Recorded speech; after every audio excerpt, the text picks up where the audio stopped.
القارعة ما القارعة وما أدراك ما القارعة يوم يكون الناس كالفراش المبثوث وتكون الجبال كالعهن المنفوش فأما من ثقلت موازينه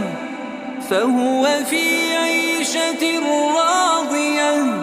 وأما من خفت موازينه فأمه